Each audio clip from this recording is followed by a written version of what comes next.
Good evening, ladies and gentlemen. Welcome to the next edition of Myths and Stories with your hosts, Mythborn and Zorialis. Tonight's topic is episode 3 of the Books of Sorrow. Take it away, fellas.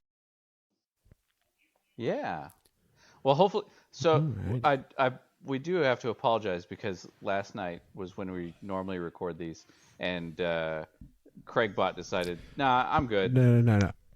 We don't have to apologize for anything. Craig needs Oh, to apologize to everybody well, for there you fucking go. leaving us hanging, man. Just straight up leaving us hanging. Yeah. So it just straight up said no. So we tried a bunch of different things, and we were about an hour into it, and it still was like, nah, we're good. And so we were like, all right, well, I guess we're gonna change this up a bit. So we actually have a kind of a different format that we're using, or I guess a different recording program that we're using now. That we're actually doing local recordings and then mixing them together for the podcast. So hopefully we'll have a little bit better audio quality here for these Mm-hmm. next few episodes, and hopefully my wife won't talk over everything. Okay, she gave me a hand wave, which means we're good. Yes. The universal sign. The for universal leave me sign alone. of go to hell. uh, so yeah, so we're on part 3 of Books of Sorrow. The first, obviously, this is the kind of like the overarching story of the Hive. And at this point in time, like we thought that this was going to be like a cute little like 2 or 3 part episode, but as Myth and I have both discovered, You the might have. okay, fair enough. Uh, there are some really deep topics in here, and we go like the last episode we went really deep, and we only covered like what 4 verses out of the first, well, Yeah, not even it four was full verses. It's like, for like subsections. yeah, of the first of verse 1. So it was like, Yeah. To put it in perspective, we are at the very beginning of verse 2 yeah. now. So that's Starting with this episode. So. yeah. So it's there's a lot of deep stuff in that one, and I'm trying to think back of some of the stuff we started to talk about last night before Craig was like, "Nah, I'm good." But no, I remember we had talked to we'd gotten into obviously the beginnings of the first book was all, or the first episode was all about the beginnings of the Krill and the Osmian court and the Hell drinkers, helium drinkers overthrowing them, and then of course the sisters escaping and finding the ship and traveling the world of Fundament for a few years, and then diving down and finding the needle ship and diving further down, and this whole time this worm husk is talking to the sisters and kind of guiding Sarthona where to go, and they meet the Leviathan that is in the deep, and the Leviathan's like, hey, no, darkness bad, turn away, sky good, go that way. And the sisters are like, nah, we're good. We're going to just keep going here. Yeah. And so they, of course, keep diving, and then they came across the worms, and we discovered that, let's say we discovered, we talked about how, like, Yol, I think there's a specific word that was used for him, but he's like he comes across as like the worm god overlord or father figure or mother figure, brood mother, whatever. And then the other it's 4, closer to mother. yeah, and then the other 4 worms are very much I can't quite tell if they're like an offspring or if they're like or if it's like a brother sister thing, like a sibling thing, or what, or if they're just like a younger whatever. So I think based on how it is stated in the book, so it we talked about this last night, so this is reiteration for us, but no one got to hear that. So they separate Yol out from the other worms in the Books of Sorrow. Specifically, they highlight Yol as, I am Yol, the honest worm, and Yol is the one that is directly addressing the 3 krill siblings that have come here. None of the other worms speak to them directly, or not at this point at least. And Yol describes themselves, he or she, as of vast displacement, ponderous strength, as having great coiling length and folded jaws and curled wings. And this is the bit that kind of keyed us off to, like, this is the mother, the source of the hive worms, maybe. Says, "Behold the hiving cities, symbiotic with my flesh. I am Fesend, Arash. I am at the beginning and the end of lives." And Fesend was a word that we had to look up. Yeah. That was essentially like fertile, Yep. like a spawning ground kind of thing. Which very much leads to that brood mother theory. Yeah, and it says, behold the hiving cities symbiotic with my flesh." I feel like there are literally larvae worms like crawling out of Yol. I think so too. Is the picture I'm getting. I think when she says it like that, I think of like the cities on the Leviathan for the Cabal, right?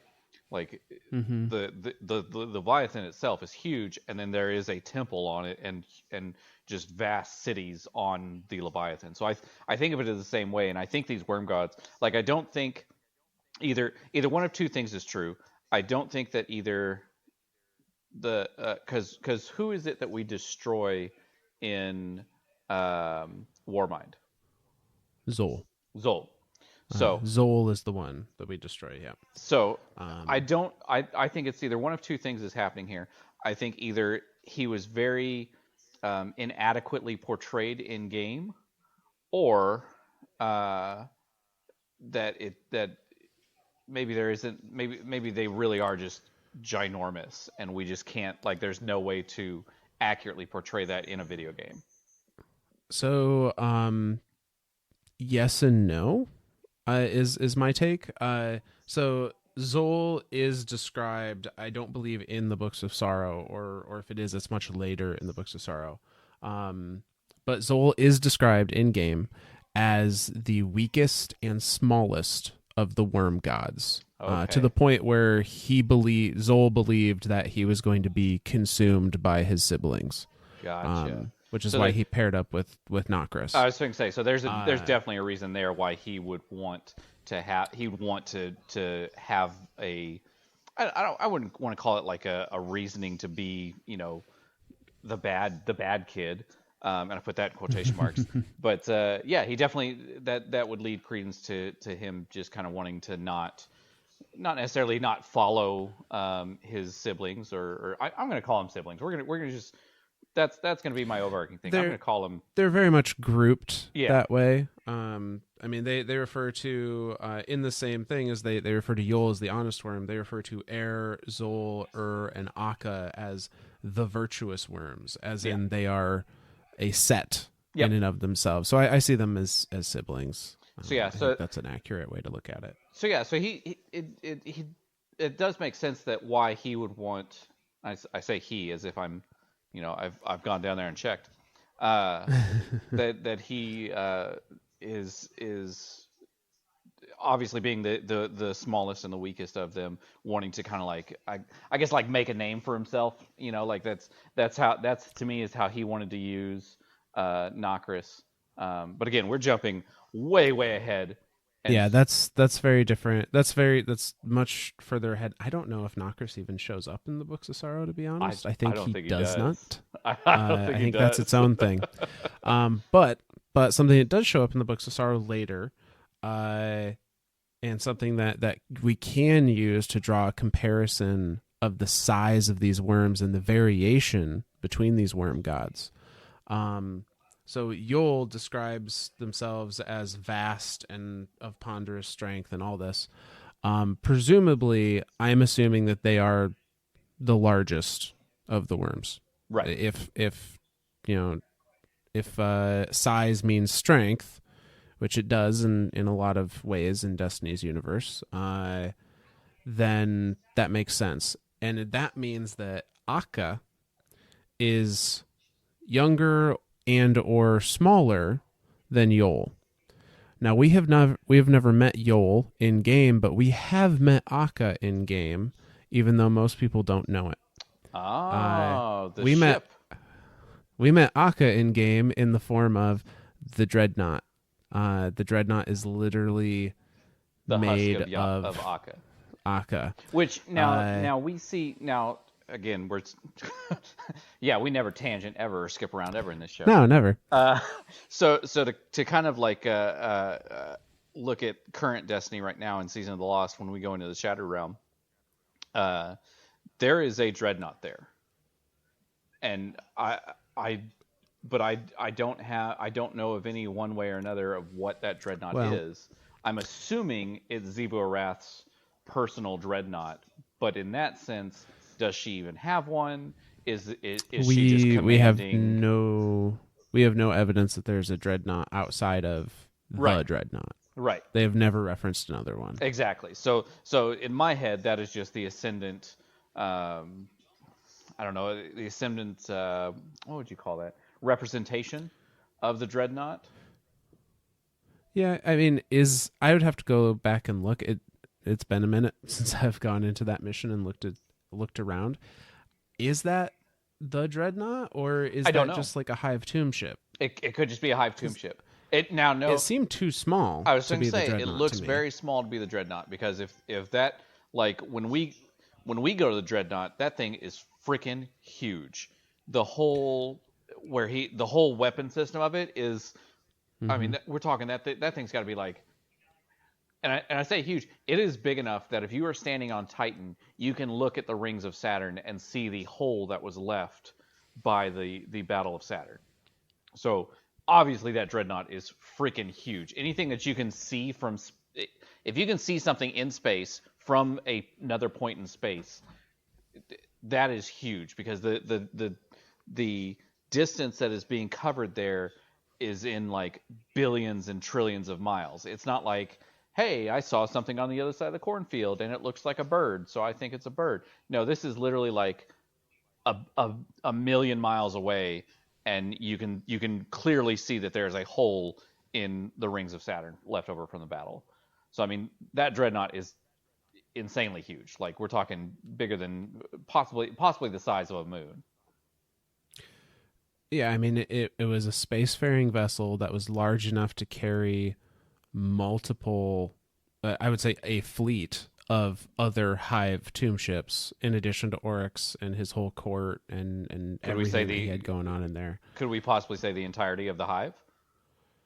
No, I don't think it was the entirety of the Hive. Because of Xivu Arath and Savathun. Yeah, they each have their own broods. Yep. Yeah. Plus there was Hive, on the moon and in various areas, terrestrial branches prior to Oryx coming in. But so now that we've completely gone off topic. Yes, now that we've completely gone off topic. Let's rewind back to the Books of Sorrow. Given a spoiler or two. Yeah, technically slightly. It's all in the Books of Sorrow, just later. Oh, okay. I see what you're doing. We've got. So yeah, it's like when we're you still open. Good. I don't know if anyone else does this, but when I go to purchase a book, the first thing I do is read like the last 2 or 3 pages to see if I would like the ending, and then I'll be like, okay, now I'm going to read the book. So that's kind of what we did there. We just read the last 2 or 3 pages, and now we're going to skip back to chapter 2. That was definitely not the last 2 or 3 pages. That was like maybe another verse ahead of where we're at now. Maybe. But also, that is a terrible way to read books. Hey, you poo on you. I will stand by that. Fair enough. But no. So let's pick up where we left off last time. We are now on the second verse of the Books of Sorrow, verse 2:0, entitled "Immortals," and this is the conversation between the worm gods and the Hive, the Krill royalty of the Osmium court at this point. Siblings that have kind of stumbled upon them and have decided to take up the offer of the worms to take in their young into their body for in exchange for power, essentially. And power and eternal life. And the end of verse 1, like verse 1, what is it, 1:9, was the bargain being presented to them. Yep, verse 1:9 was the worms, or specifically Yol, presenting the bargain to the siblings, and then this is verse 2:0, Immortals, which is essentially the siblings accepting, and talking about how who these Krill siblings become in their accepting of these worms. So it goes. We are the worm, your god, the flesh of hope. Our compact is done. You are Arash, eternal, and we are bound to you, as close as your appetites, as your loves or needs, as the weapon in your fists and the word in your throat. We've had enough of this dismal place, haven't you? We are integrating? Bungie, why? It's the same reason why there's so many other words we're just like, I don't even know what the hell that is. They're just making up words now. We are putting larvae in your ship. That's what this word means. It does not need to be this hard. It doesn't. There's no reason for it to be that hard. They put larvae worms in the needle in the ship they used to come down here. Go back to your species. Spread the good news in the osmium court, in the hydrogen fountain, in the bone plaza, and the star surgery. You will rise up into the world. If anyone rejects symbiosis with our children, make an example of them. A mighty wave is coming for all of them. They die anyway, save only who can be saved. The worm grants you power over your own flesh, Arash. When you've taken the king morph, what will your adult name be? Oryx. It means long thought. We approve. So Arash has accepted the deal, and the worms are also telling Arash, who has now named themselves not Oryx, but Oryx, AurYx, and has taken on the king morph. So they have physically changed their form to look like similar-ish to the Oryx we know from in-game. And there was an interesting part there too about the wave, right? Like that's so even Mm-hmm. I don't know if the worm gods are acknowledging that wave is actually that is a real thing that is going to happen, but they're mentioning it. They're at least saying, hey, you know, help your people become the Hive, and if they don't, if they refuse, screw them. They're going to die anyway, so kill them. Like make an example of them. Use them to convince others to join. Yeah. Yeah, and we talked about this before, this God wave, which is going to pretty much annihilate life on Fundament. Another coming is this impending doom. Another stupid word, made up word by Bungie. Another made up word. Syzygy. Syzygy. It's like saying judicial. You can't say it unless you can't say it without sounding drunk. Is judicial. Yeah. But we don't know if that wave is being caused by the threat of that wave has been set up by the worms, because they're claiming they have the power to pull. In the first verse, they claimed that they had the power to pull other planets to Fundament for the sake of trying to find someone to help them escape. Who's to say that they don't have that same power can't be used to create this god wave? Like who's to line up the moons? They don't, right, like to line up all 52 moons. And that's the thing too, is the reason behind this wave was because there was a vision of all 52 moons lining up on a single point on a single side of Fundament, which mathematically should not have been possible. Like physically and mathematically should just flat out not have been possible. But who's to say that the worm god, like, to me, if the worm gods can pull other planets into Fundament and just smash them in and be like, all right, well, we'll let them sit up there. Moon should be no big deal for them. Right, like that should be nothing. That should be like pebbles to them. Yeah. So they're continuing, whether it's by their design or not, and they just know it's a thing. They're continuing to use the threat of this annihilating event, this extinction event, to kind of put pressure on these siblings to do what they want.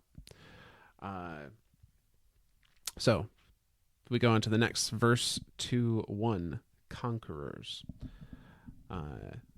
Savathun, mother morph of Sathona, we delight in your sharp mind.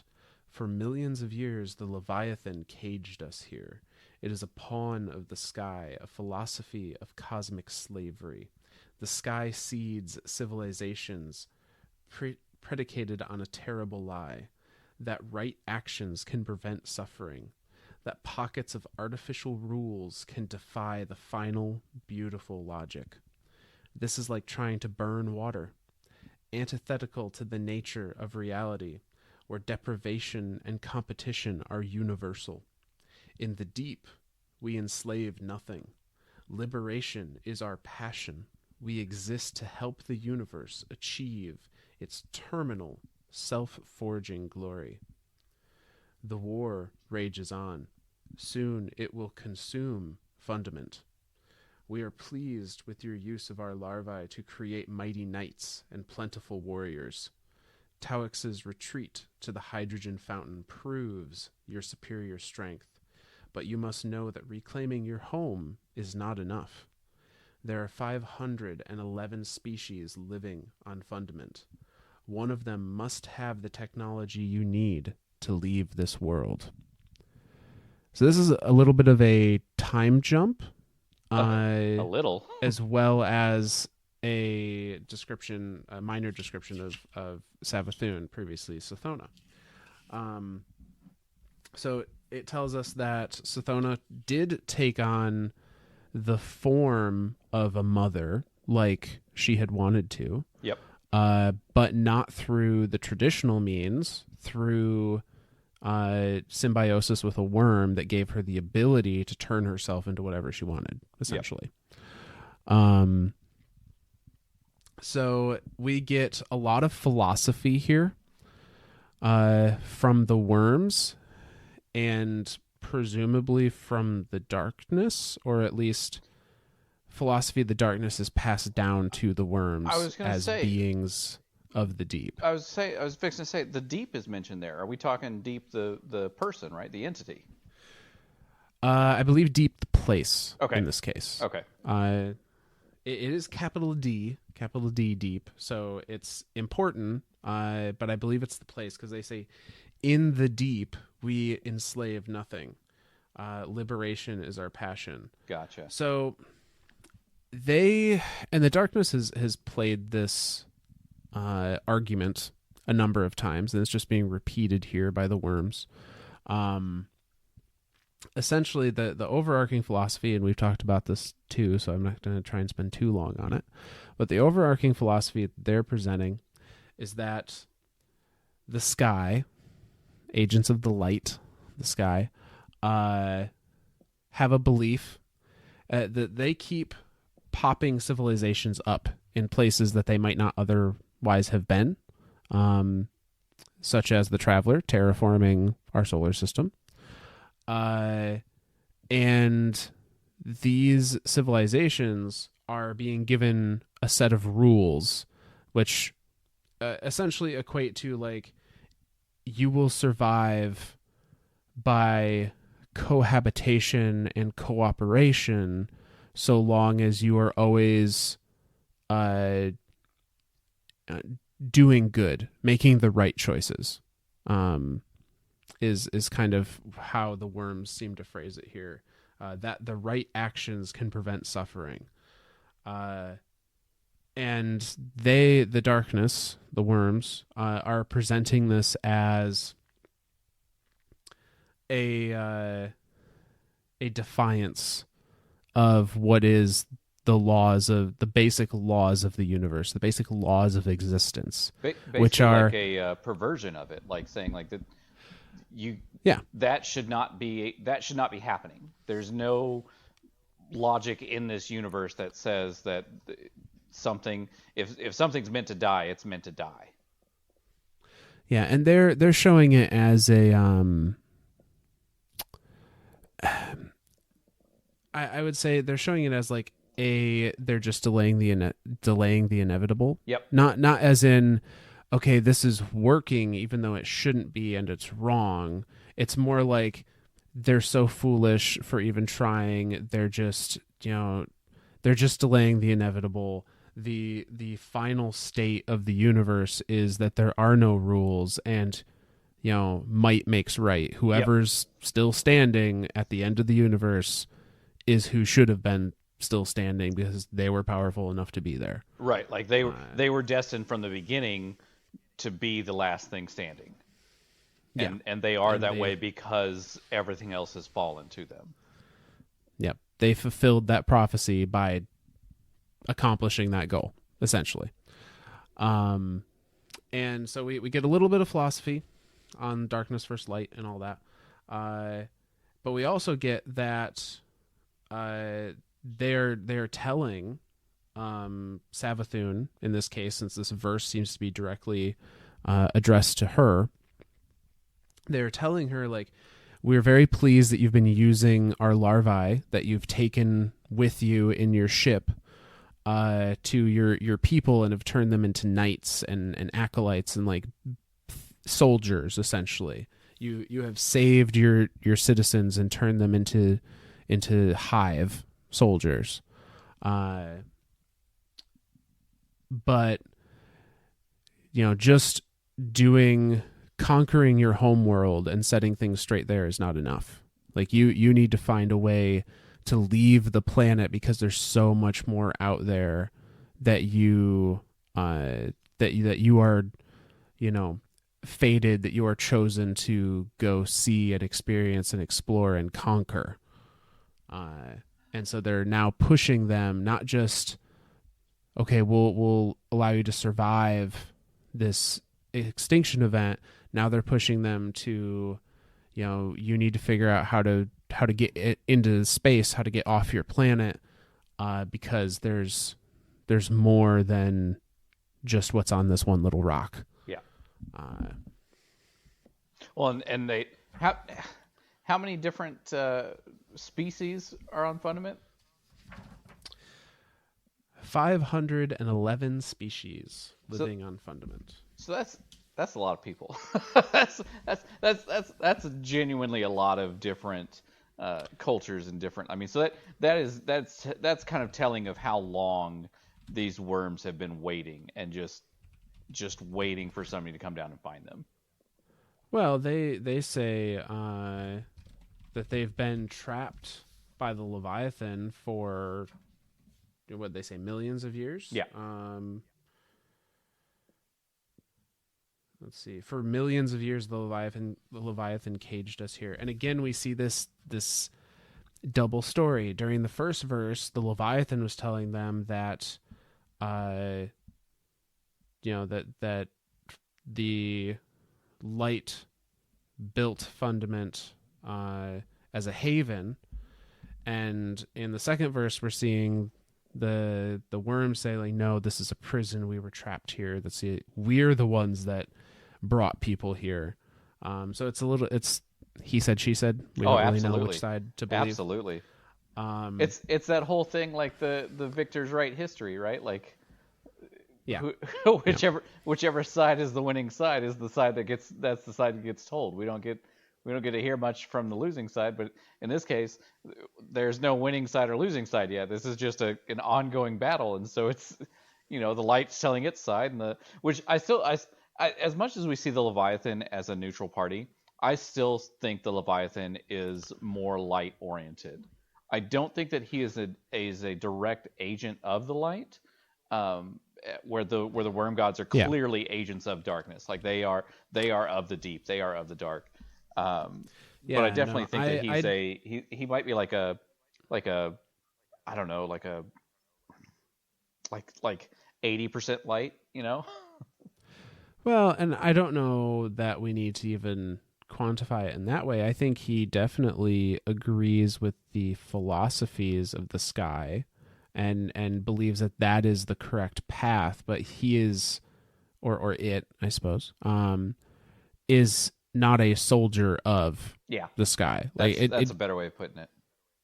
Yeah, like it believes in the philosophies of the sky, but it is not, is not a being of the sky. It is not interested in, laying its life down in this war. Right. Or at least that's not the impression I got. Right. It's just hey, the people downstairs, they kind of weird. Maybe don't go making deals with them. The second floor is a lot cooler than the basement. Pretty much. Oh, absolutely.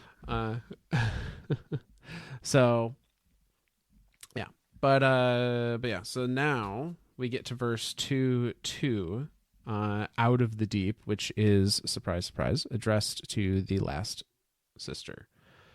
Xivu Arath, night morph of Shiro, you love to conquer, don't you? We love to see you work. Nearly 2% of Fundament's surface is now our dominion. Your species embraces the worm. The syzygy has passed. The god wave will reach you in less than 2 years. Our organs inform us that Tauix and her surviving refusalists flee towards Karan Atoll. She hopes to rally the species of Fundament against you. The Leviathan's agents work tirelessly to destroy ships and engines, trapping us on Fundament. If we cannot make ships, we will become them.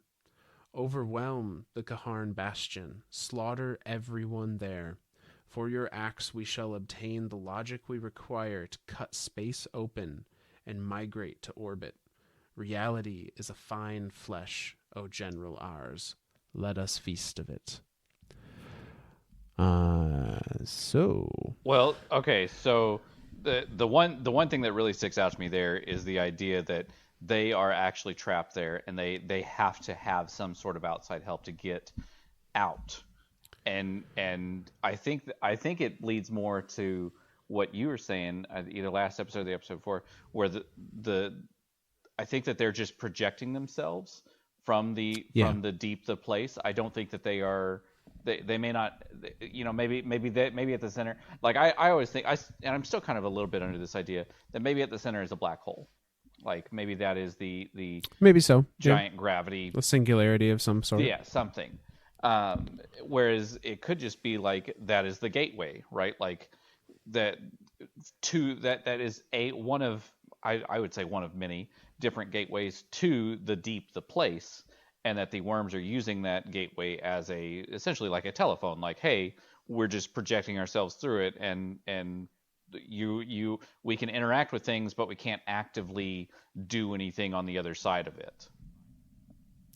Yeah. So, expanding on that, and taking what they've said to Xivu Arath here into account, it might be a case where they're. Because they are described as being in the deep, not on Fundament, right? But in the deep, just with some kind of connection to the core of Fundament, which we talked about might be a black hole or some kind of gateway between realities, between the realm of the deep and our realm, the realm of our universe or the Destiny universe. And I wonder now, because of what they say. It says the Leviathan's agents work tirelessly to destroy ships and engines, trapping us on Fundament. If we cannot make ships, we will become them. Overwhelm the bastion. From your axe we shall obtain the logic we require to cut space open and migrate to orbit. So I wonder if the only thing really preventing them from escaping Fundament is that they can't understand the rules of our universe's physics. Okay. So, all right.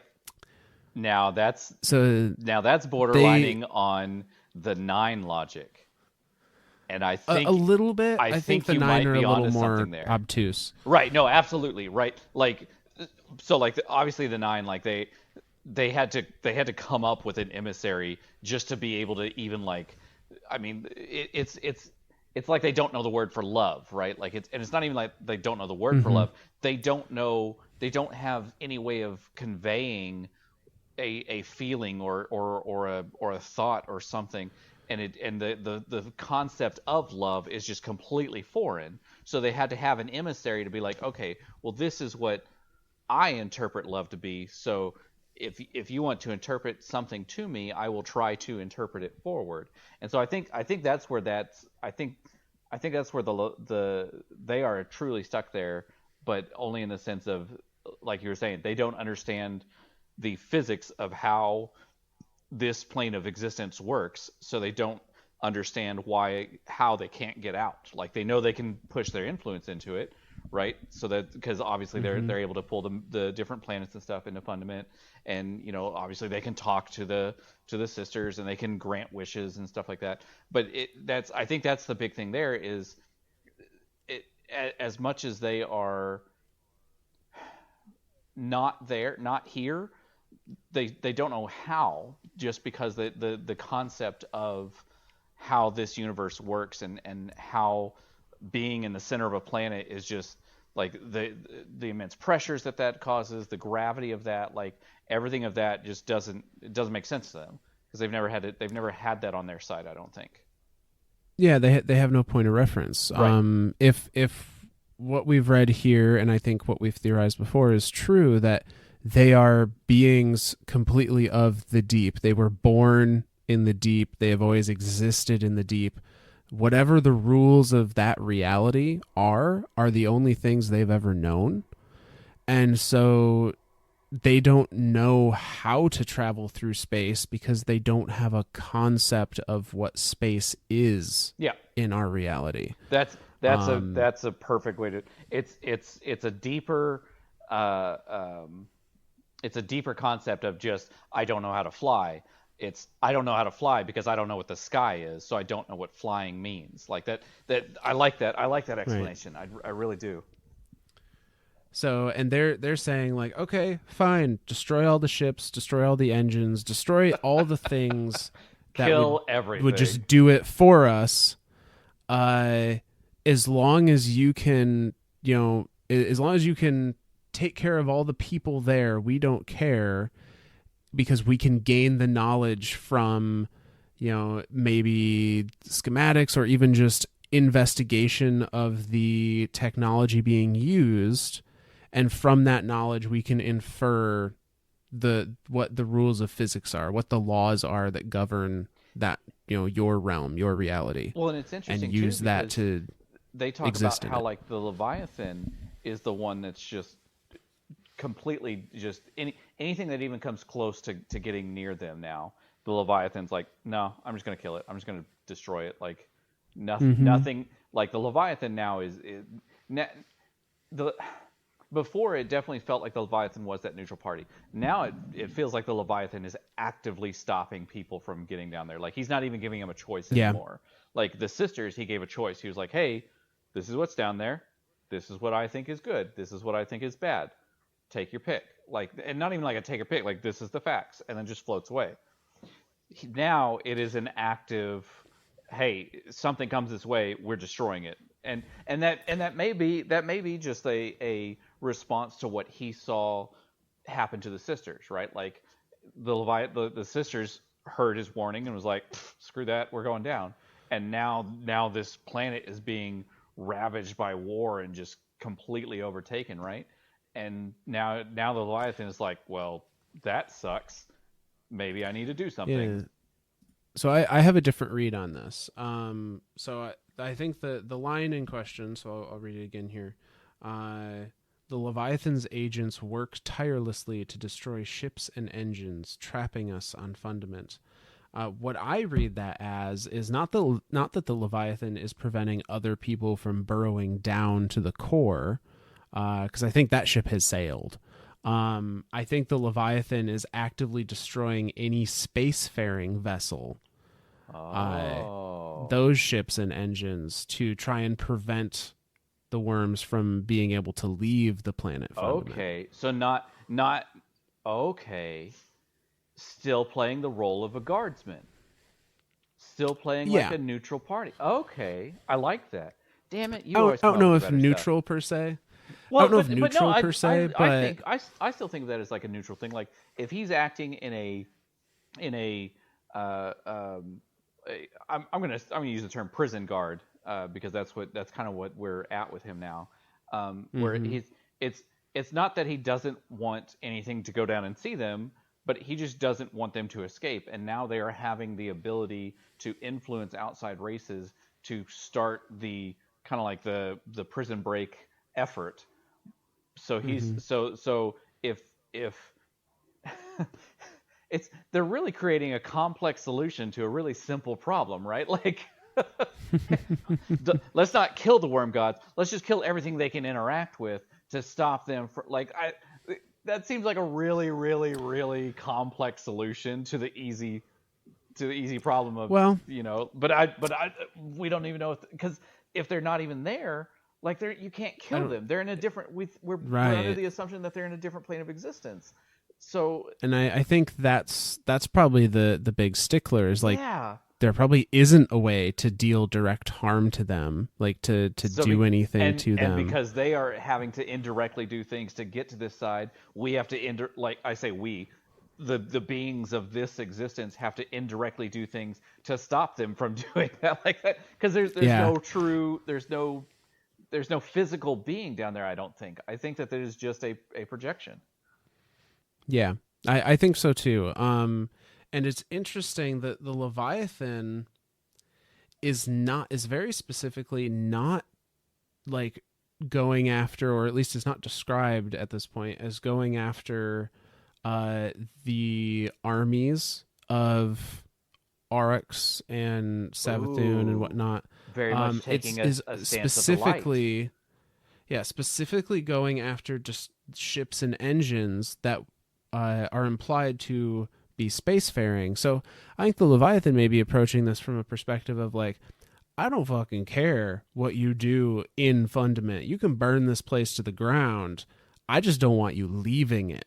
I wonder if it's even more than that. Like I wonder if it's he's because he looks at the light or the sky as being inherently good. At least I think that's the way the Leviathan sees the sky or the light. Maybe sees it as the better choice for sure. Yes, that's definitely a better way to describe it. Maybe he sees it. He sees it as like I can't actively kill these species because that's just kind of and again I'm using right and wrong as points of reference. But that's what I'm going to use. So he's saying, well, it's wrong to kill these species, but it's not necessarily wrong to just stop their ships, right? Their ships are just, inorganic hunks of metal. Like there's nothing alive about their ships. So destroying a building or a ship or a car or whatever, who cares, right? Like let them keep building it. They'll keep building it. That's fine. That's up to them. But I'm still giving them the respect of life, right? Like I'm still letting. I don't want to say letting them live because then that makes them sound like this big old tyrant of like, oh well, that species over there, I let them live on Tuesday, but when Wednesday comes around, screw those guys, they're dead. So yeah. I think really what it is the Leviathan is doing everything in its power to allow them to continue to allow them to have a choice. There it is. There it is. The choice. Because truly, if Leviathan was prison guard and its mission was don't let anything get down to where these worm gods are, he should have just swatted their ship. Right. And killed them before they ever got there, and certainly seemed to have the ability to do so based on their description of its size. Absolutely. And the sisters wouldn't have stood a chance at that point. No way. Like they would have been dead. Like that would have been boop, problem solved. But even after they rejected the Leviathan's warning, there was no battle. He didn't try and stop them physically, at least not as far as we know. So I think it really comes down to the Leviathan believes that they need to choose, that they still have the capacity to choose to turn away from the dark, turn away from the deep, and go back to the light, go back to the sky. Super interesting concept, right? Like he's not inherently telling them like light is good and dark is bad, but he's like, hey, maybe stop choosing the dark. Like, you know what I mean? Like, there's no, it's not a very clear cut yes and no, right or wrong, light or dark. He's just kind of like, you still have a choice, but maybe stop choosing option B. You know. So this is very, very off tangent here. Oh, here we go. Here we go.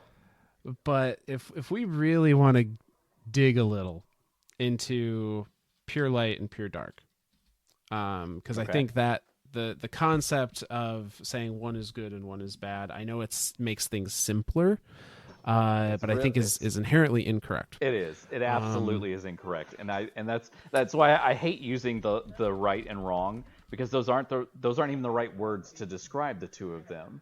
I think it's still, but that's the closest I can come up with to think of it. No, I know, and it's the easiest to like convey. Yeah.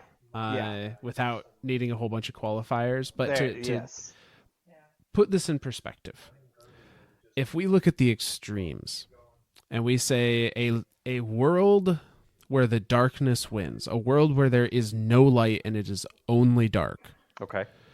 As far as we know, means that a single entity, a single thing is standing alone in an empty universe because everything else has been destroyed by it.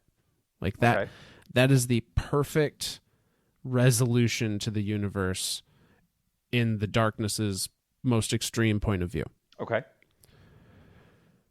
Now we look at the most extreme on the other side, a world of light, okay. Where darkness is completely gone. There is a lore card that actually describes what this world of pure light would be like. And I tried to Google it quickly and did not find it in time here. That's okay. We'll give a plug to our future episode. That'll be we'll cover that in our light versus darkness episodes. Stay tuned for more. So but in that lore card, I'm paraphrasing because this is off memory. From what I recall, it was a world of pure, blinding light, where everything was still alive. Every single being in the universe was still alive, just suffering and screaming for the light to let them die. Was essentially what it was. So it's interesting because that still leads us back to and this is me looking at it from the mathematic portion or the mathematics side of it, of the darkness, there's one being, that is it. On the other side, the light, there's infinite beings, and that is it. But neither side inherently is a right or wrong. That is just two sides of that's just two ends of the number line, right? Like nothing and infinity. So that's it. As soon as you said like there was one and it's like that was it, I was like, I know where he's going with this. And then you said every being was alive. They're just screaming for death because they are so tired of living type thing. Like that's very much that's the opposite ends of the spectrum, right? Like so it's not a right or wrong spectrum. It is a zero or infinite spectrum. Yeah, is probably the way I need to start phrasing it more. Yeah, I think it's a little harder to understand if you don't have the background context around why we may refer to it that way. Yeah. But I think it's more accurate to the Destiny interpretation of these forces. Absolutely. Absolutely.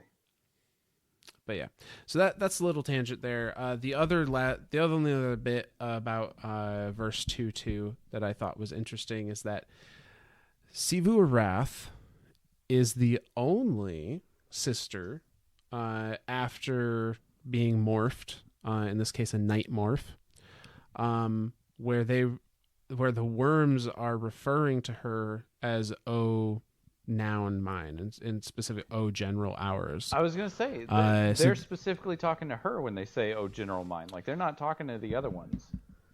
No, they are already exerting influence over the more warmongering sister, which is very interesting. I'm curious if that's just if that's like a what would you call that, a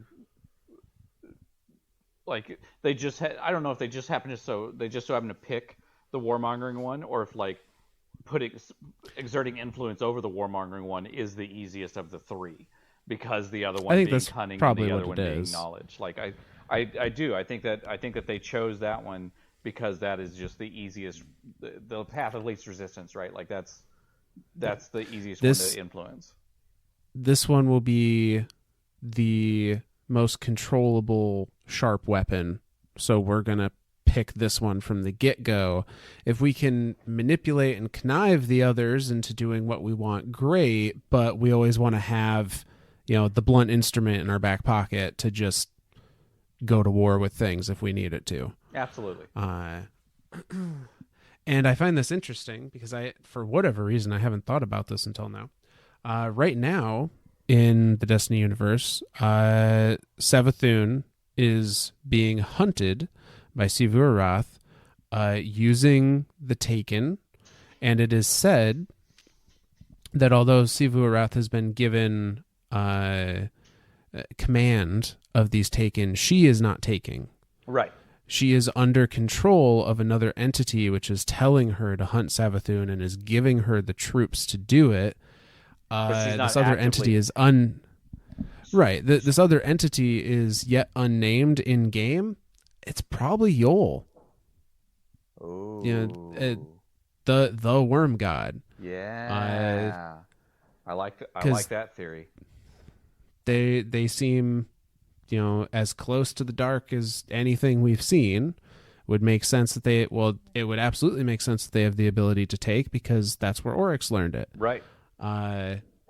So I'm guessing that the worm gods, or Yol itself, is the one pulling the strings. Yeah.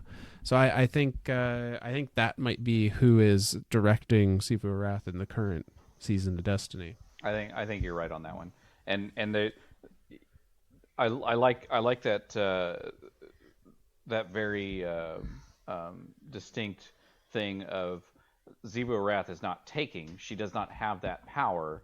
She has just been basically gifted forces that just so happen to be taken, and that's like the main forces of the dark is the Taken. But I can't even say like the Taken are the main forces of the dark. I'm curious if those are the only ones that exist in this plane of existence. Well, the Taken thus far have been very exclusive to the Hive, and by proxy to the worms. And what I mean by that, obviously any race can be taken. Right. But I mean, we have only ever seen the Hive utilize the Taken, and we have only ever seen, in the Hive get their power, or this is jumping ahead a little bit, so I'm trying to avoid particulars. Oryx was the only Hive that could directly take. Right. He learned that ability from the worms, which means presumably the worms know how to take. And if one knows how, then presumably all of them know how. Probably all of them. But we have never seen, at least I don't think, any other agent of the dark be involved with the Taken directly. I don't believe we've seen Taken in direct reference to inside or guarding a pyramid ship or anything like that. Tetrahedron ship. You're welcome. So I wonder if the act of taking is something that stems from darkness and is a dark power, quote unquote. I think so. But I hesitate to say it's the only one. It might be the only one that the Hive have access to. So that's what I think. I think that, and I still think that this is true. I think one of the darkness subclasses that we are going to see as Guardians is going to be some form of taken whatever. I don't know that we'll be directly taking enemy and like forming an army in front of ourselves. Like, I don't think that it's going to be that extreme, but I think that taking full Diablo Necromancer. Right. Like, I don't think that's what's going to happen. Which, I mean, if I could, let's see here, I'd probably have, I don't know, would I do the Vex? I think I would do the Vex. I think Taken Vex are some of the most terrifying, because then I can mess with time and I can mess with space. Wow, that tangent. Taken Phalanxes. Taken Phalanxes. Just Taken Phalanxes. Oh, God, no. Fuck those walls boopers. Of just walls of them. Just boopers, walls and walls of boopers. Shit. All right, you win. Well, this is why I'm not a commander in a battlefield. So if For the record, neither am I. so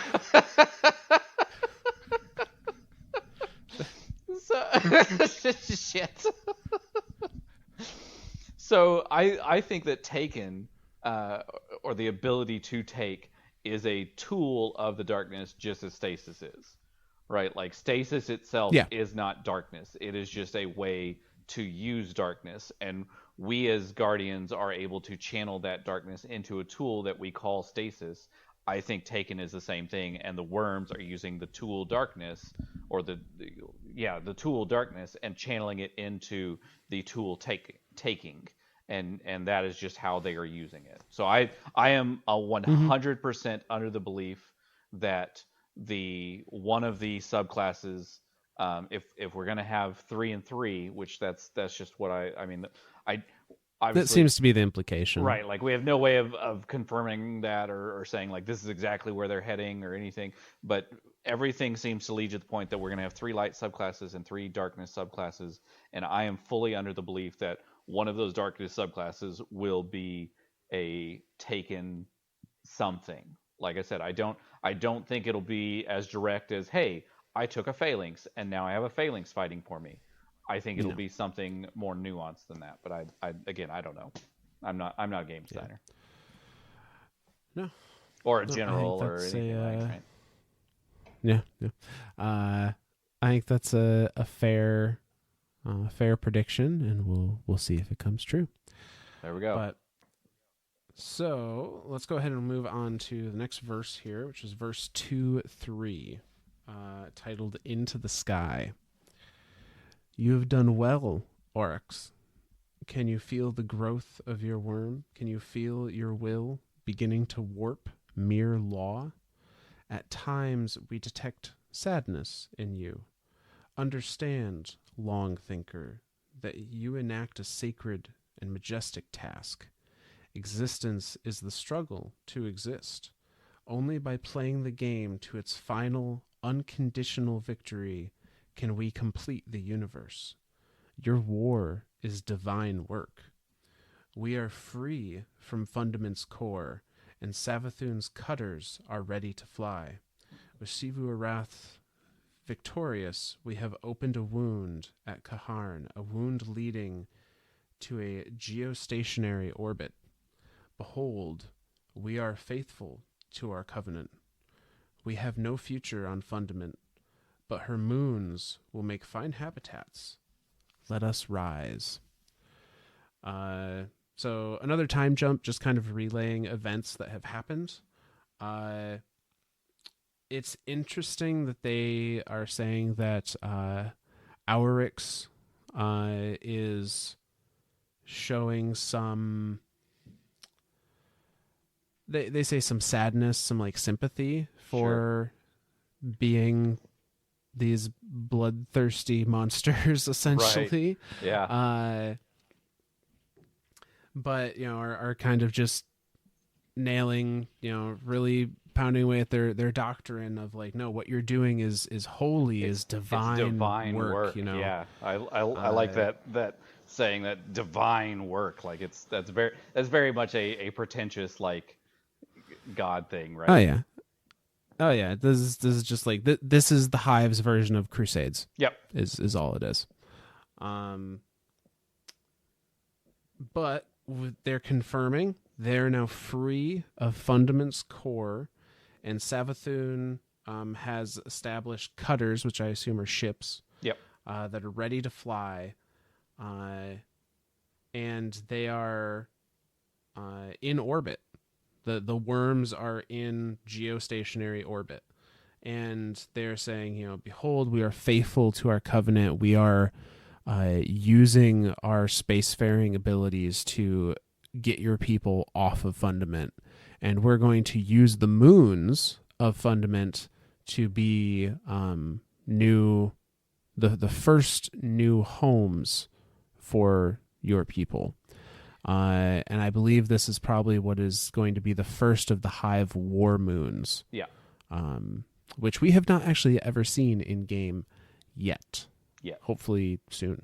But. Well, and so the previous verse talked about how the syzygy is going to happen. Like the syzygy has already come to pass, and the wave is coming. You've got 2 years to clear out, and anything that's left in 2 years is dead.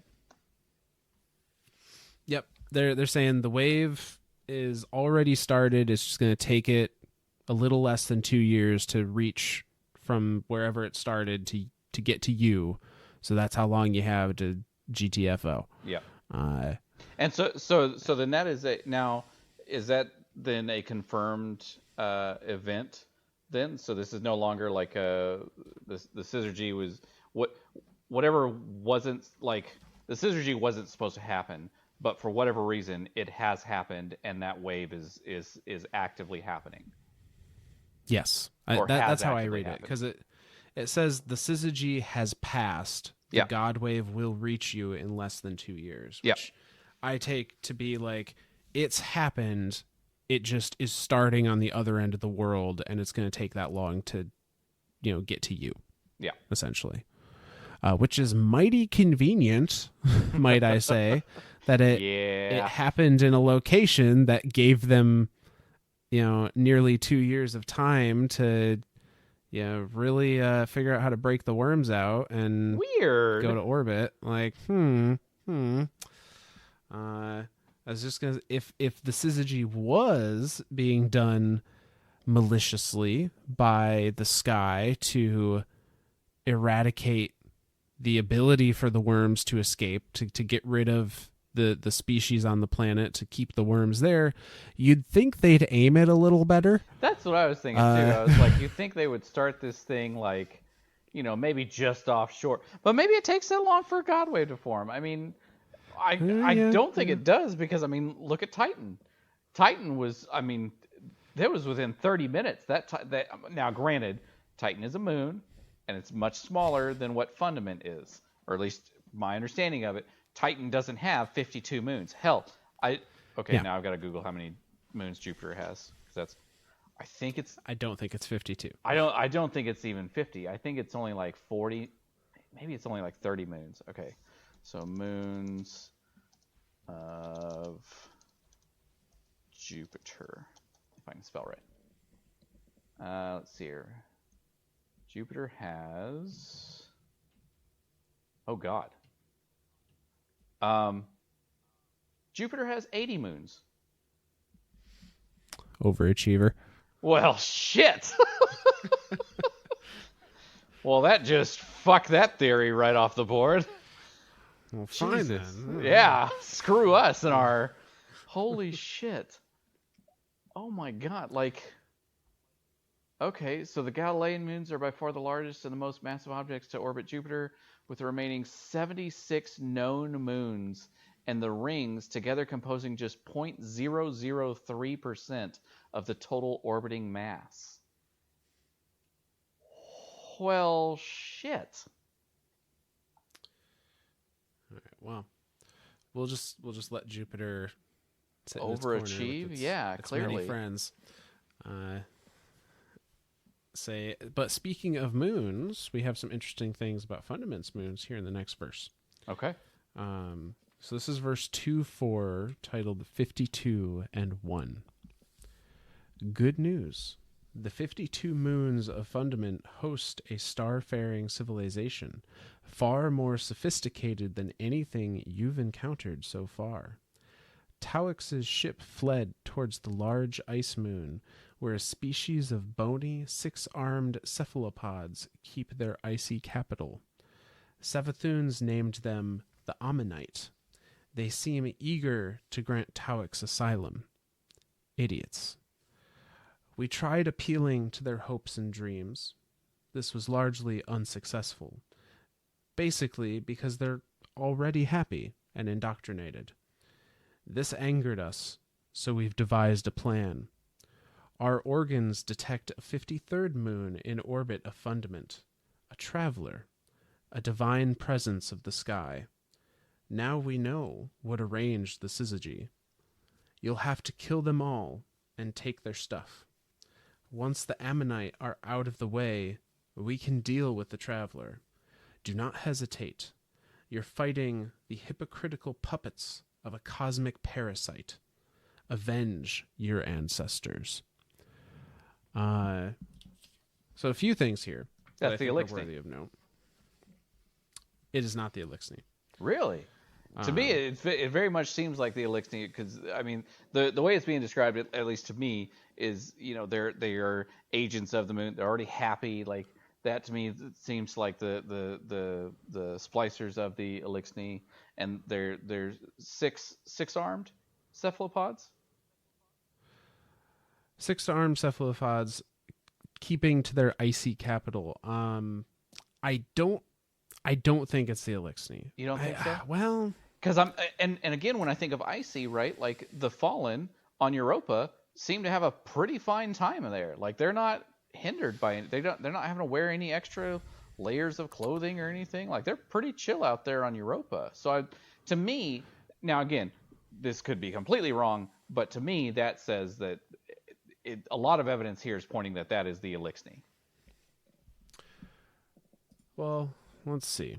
So I don't immediately disagree, but I don't know that that's what they're aiming for here. Right. And a lot of this comes down to we don't know enough about this moon that these cephalopod people live on. Fair enough. We also have no idea what the whirlwind looked like, which was the Elixni's collapse. That's true. Now I'm gonna lay out both scenarios here. Okay. And we'll see kind of which one we maybe like. Okay. So we know that the Traveler did come to the Elixni and give them a golden age of their own, that they were a very pleasant people, were very were very peaceful by all accounts, a very technologically advanced civilization, and they are some usually described in like a crustacean or insectoid manner, so cephalopod would fit. They do have 6 arms if you count the 4 upper arms and the 2 legs, right? Which they all would have had during their golden age, because Docking ether was wasn't a just thing. in their atmosphere. Now the way I could see this playing out is the Traveler was assisting the Elixni at the same time as keeping watch over Fundament. The worms broke out. The Traveler went, "Oh fuck, I need to leave." Because, and we've talked about this before, the Elixni can manipulate light, but they cannot wield it. Right. Not like Guardians can. Right. They have the to have some Traveler sort being of an interface with the light in order to use it. Right. So as in the splicers, and even then it has never been shown to be in a militaristic form. Right. It's Correct. usually like to power something else or to, manipulate a system of some sort, but never like weaponized. Right. So the Traveler, if we're following along with this theory, let's say Reese, the city of the Elixni, we don't know what the Elixni's homeworld was called, I don't think, but we know the city was Reese.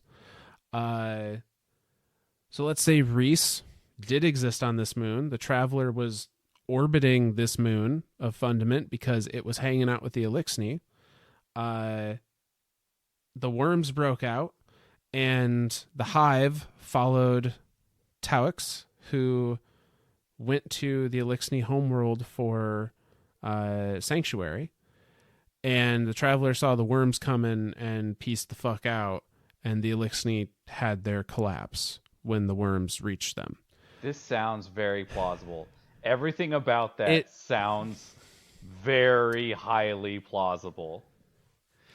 It does. What bothers me is the omission of certain information, if that were true. Okay.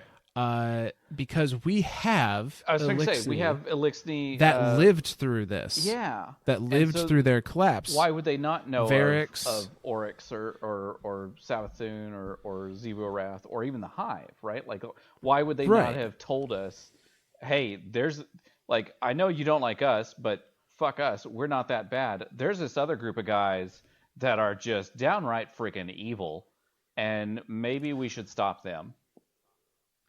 Well, even just maybe they didn't warn us, generally speaking, like as a race, but even with conversations with Mithrax or Varix, because they have talked about Reese and about, like, not in any detail, but they have talked about when the whirlwind hit. Right. And so, like, Aramis was at the whirlwind. Yeah, and absolutely. most of her generals were at the whirlwind. Absolutely. And, like, never are the Hive mentioned in any capacity. Interesting. So, and okay. I guess, to be fair, during the Golden Age collapse of humanity, the Hive are never mentioned, or anything like a Hive. So let me present this to you then. Is it just a matter of perspective? They, as much as a whirlwind happened and a collapse happened, whatever that entailed, the Elixni didn't see it as relevant enough to say, hey, this other race that looks and acts just like this Hive, because obviously they would have no way of saying, hey, this is a Hive, right? Like, if they've never seen a Hive before, this is just another thing. Like, whatever this alien race is attacked us. At the time, sure, but by the time we're talking to them, absolutely, they've come in contact with them. Absolutely. And I would think at that point, when Varix is talking about, the fall of Reese, he'd be like, yeah, and then the Hive invaded, or we were fighting off Hive as we were, loading up ships to abandon our world, like something.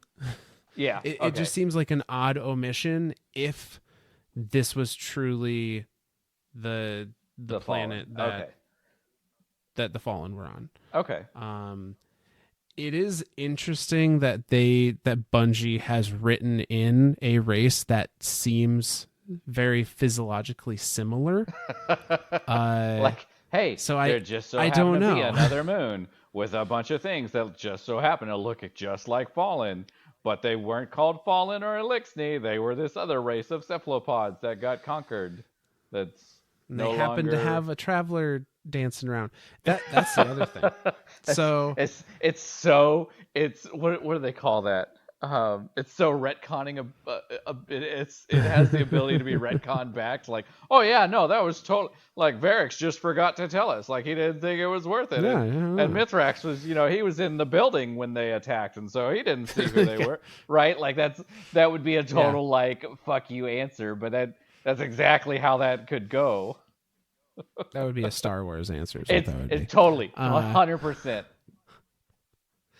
But I find this bit of information interesting. So I think I'm of the belief, unless we get additional information, that just purely by the omission of those details from the Elixni that we know were there, I don't think these are the Elixni that we know. Okay. Maybe it's this could have been a colony.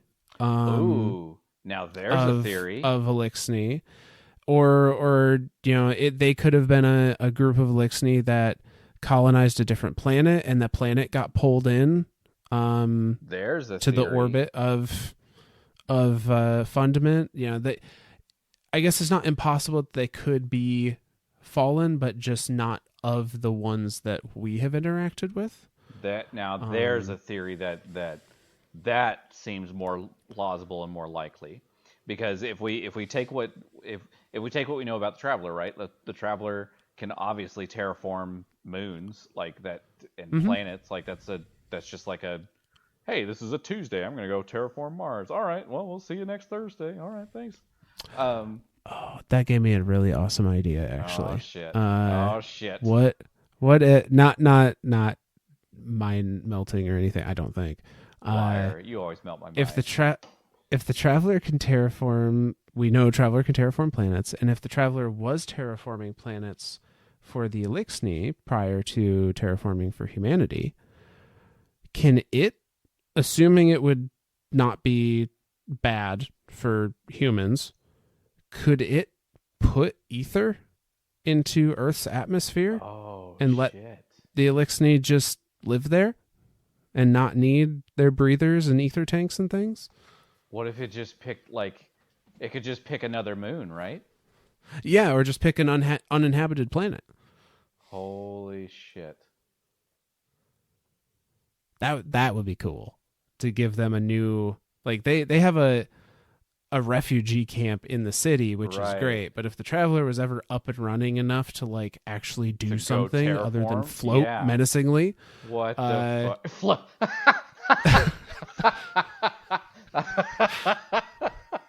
So that just fucked me up. That just completely screwed me up. It just floats menacingly. I am the Traveler.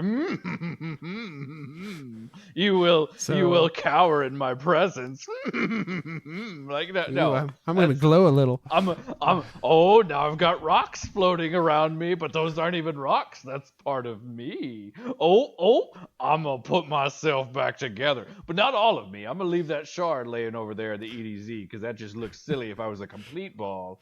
But since everyone's already known me as an incomplete ball, why would I make myself a complete ball? So, it's whatever. It's fine. That can sit. Yeah, no, that's exactly. How else am I going to send you on weird spirit missions to get hockey? Exactly.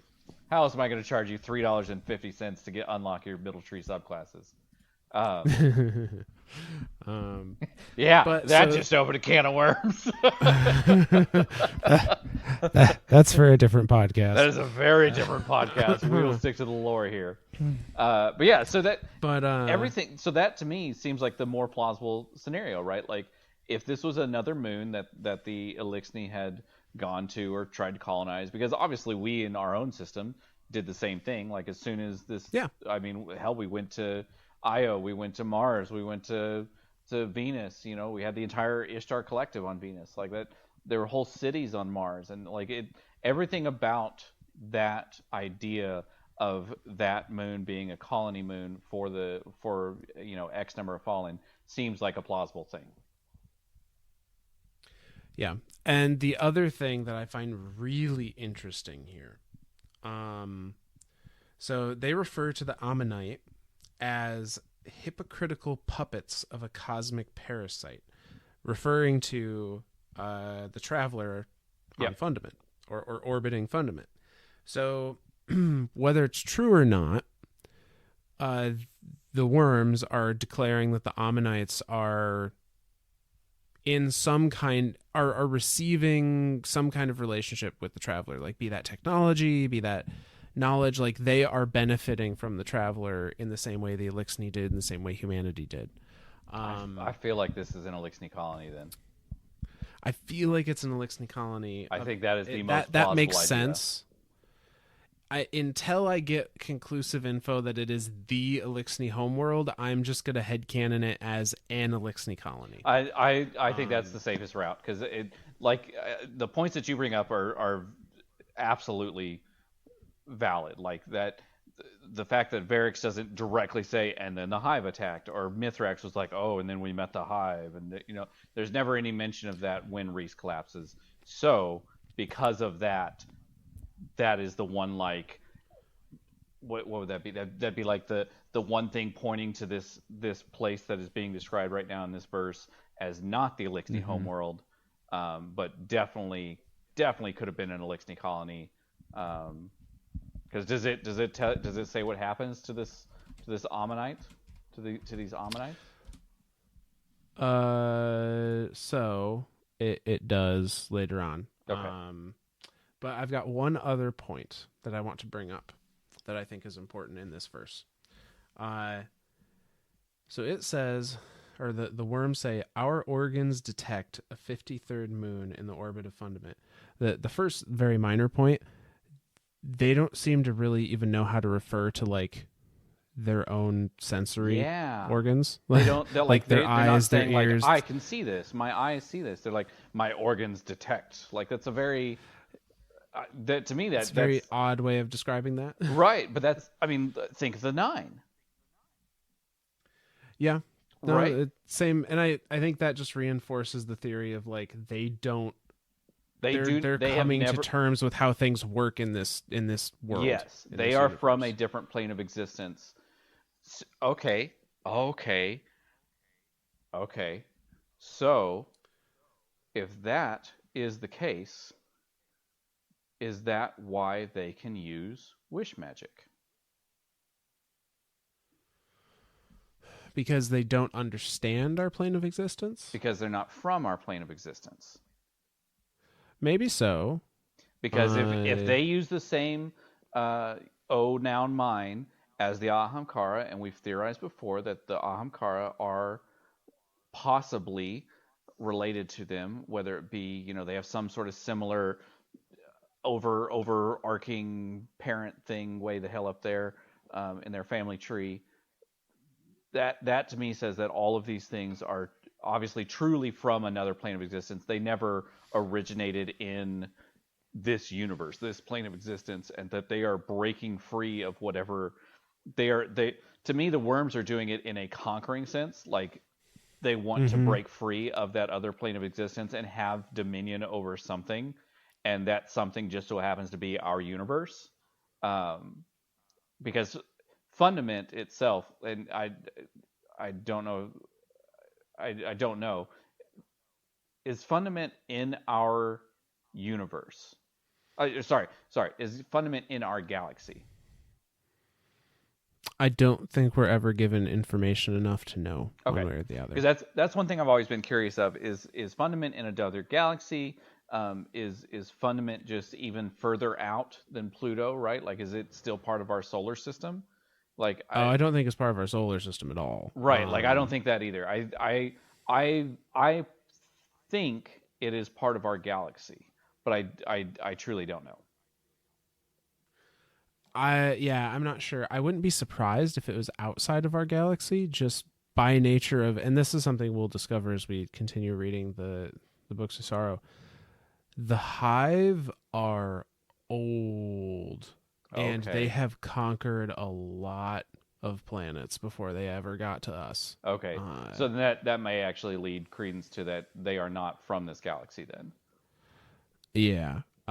So I found some additional information on Reese, the homeworld. Is Reese the homeworld, or is that the city on the homeworld?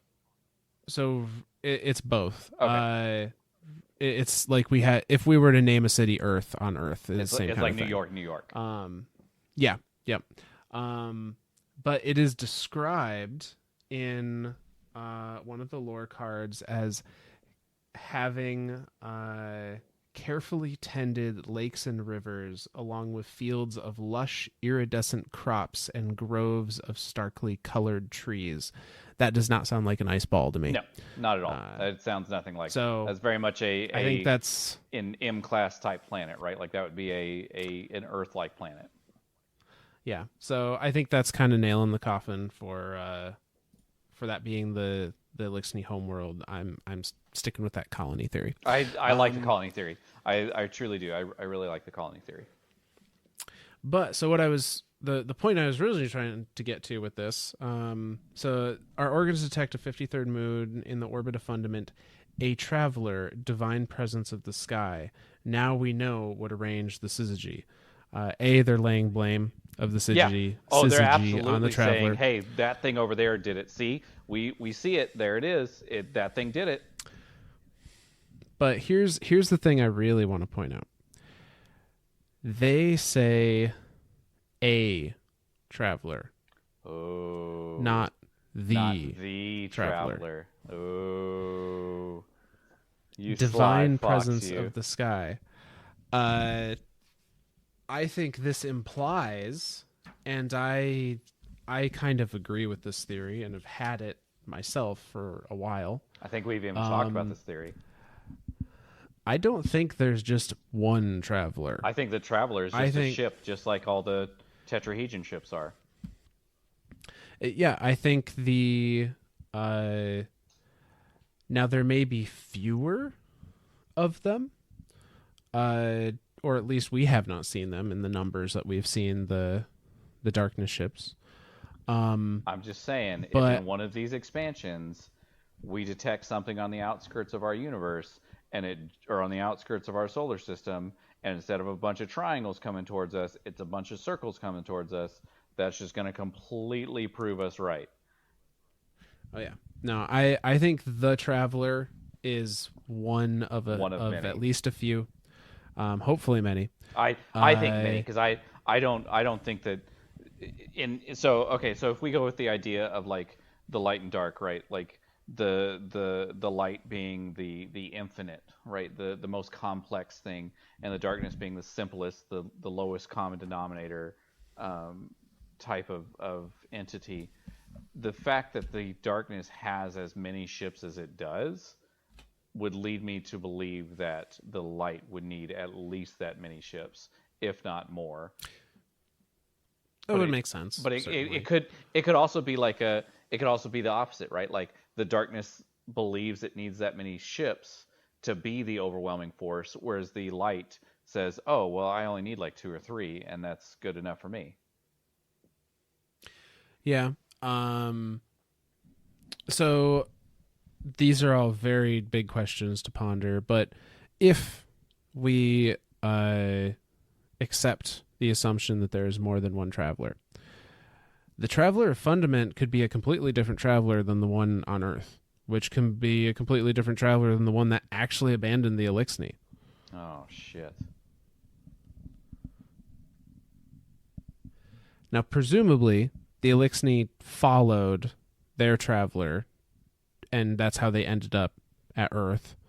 But we don't know how they followed them, how they tracked it. Was it just energy signature? That's a genuine mind-blowing concept. Like, what if all of these travelers are not the same traveler? Are not the same traveler. Throughout the books, or throughout any type of... Oh, my God. Well, shit. All right. Continue on with your mind-blowing theories and lore, you ass. You're welcome. But I mean, you're not wrong though. Like that's a totally valid theory. Like there's nothing to say that since it is being referred to as a traveler by the worm gods, they are not calling it the traveler. Implies. And if anyone were to know, I would assume they would know. Because that to me says like, but why would the worm gods? Oh man. All right, continue. Yeah. That just created 1,000 more questions than it did answers. Thanks, Smith. You're welcome. I'll definitely get to sleep tonight. That's what I'm here for. Nope. So, we go to verse 2:5 now. Born as prey. This is unacceptable. Are you so weak? Born as prey and doomed to die by predator? Oryx's failure of resolve led us to catastrophe. The Ammonite fleets under Chroma Admiral Refreet have pressed us back to the 6th moon. Once more we find ourselves burrowing into a world's core to survive. Savathun, you must draw Oryx out of his catatonia. We make him understand the ideals of peace and stability he clings to are cancers, brutal, unjust obstacles between us and a fair cosmos. These are the bait stars the sky uses to blind its slaves. War is the natural rectification of inequality, the universe's way of pursuing equilibrium. Xivu Arath, you cannot defeat the Ammonites and Tauics in line combat. We propose new tactics.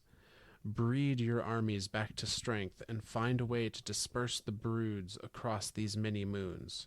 If we cannot defeat their strength, we will infect their weakness. A few things happening here that I think are worthy of note.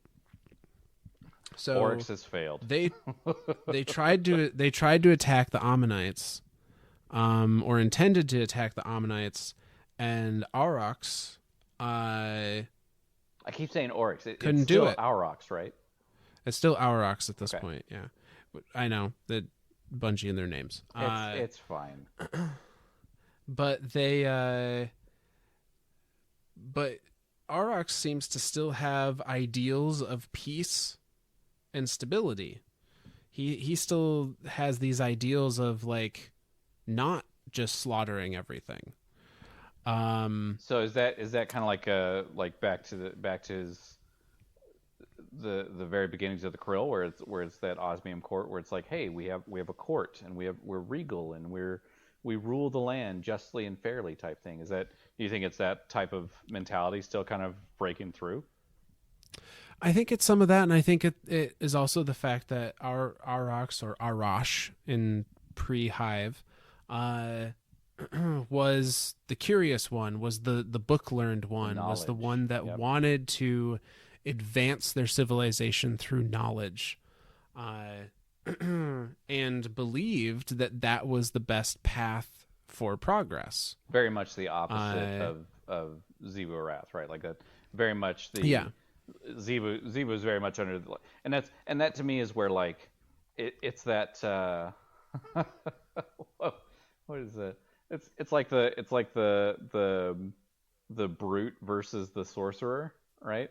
Like the brute is like, I'm going to conquer the battlefield by sheer like overwhelming force, and the strongest survives, and then the wizard's like, nah, I'm just gonna wit them to death. I'm just gonna, I'm gonna play a battle of wits and a battle of mind power. And so I think that's very much two sides of that. And it's interesting to me too, because then if we think of it like that, we can almost think of Savathun as the dexterity, right? Like the dodginess, the rogue, the rogue-like, right? So there's very much that, to me, the three sisters now kind of represent those 3 points of any and we look at it in a very obtuse way, like that's a very RPG type thinking, right? The three sisters with the three types of fighting. It's just interesting to me that it just so happens to line up that way. I don't know if that's the intention or what, but way to go, Bungie writers, for making it think that way.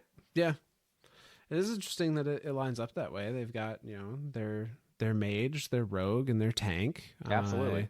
What they are neglecting is a healer, which is probably why we can kick Oryx's ass at the end.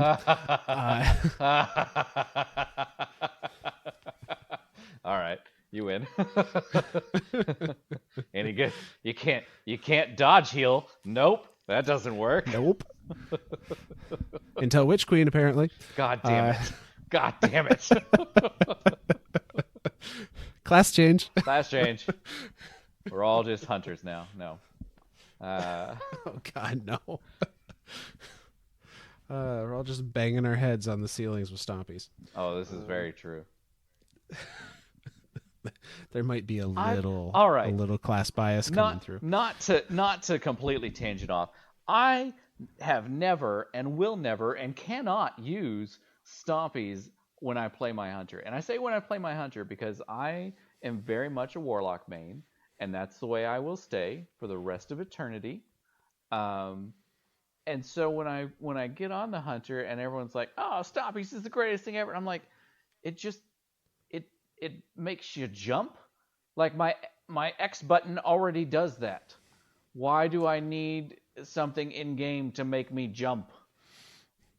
See, hunters are very jealous of warlocks. They and are. So they do everything in their life, everything possible to be touching the ground as little as possible because they want to get the floaty feeling. That's exactly what it is. They want to get the floaty they just feeling. Want to fly. And I'm really hoping. So this whole time, one of our other good members, Tian Italiano's been in here, and I'm just kind of hoping we're just kind of poking him to death because I know he does love a good hunter.